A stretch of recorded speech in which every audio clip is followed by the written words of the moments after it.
Welcome to Luca is a Billionaire, where the only thing I invest in is your answers.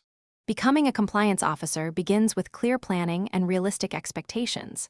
Start with a bachelor's degree in business, finance, law, or a related field. Gain practical experience through internships and junior roles for 2 to 4 years. Pursue professional certifications like CSEP, CAMS, or CRCM to differentiate yourself. Expect starting salaries near 5,000 and median pay around 5,000 annually in many markets. Focus on ethics, attention to detail, and regulatory awareness to build a strong foundation for promotion. Choose a degree program in business, finance, or law to create a strong foundation.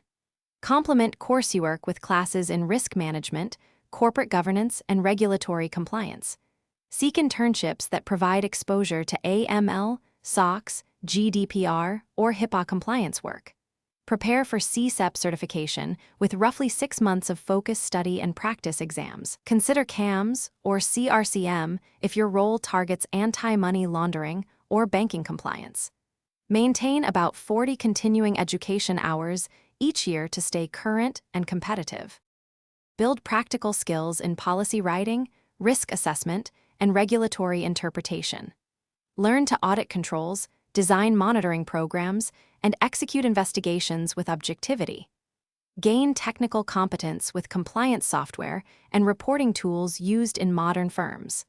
Network on LinkedIn and at industry events to connect with hiring managers and mentors. Apply for analyst or associate compliance roles within 6 to 12 months after completing certifications. Plan a 3 to 5 year path towards senior or manager roles through measurable accomplishments. Thanks for watching and please subscribe. It's the best investment you'll ever make.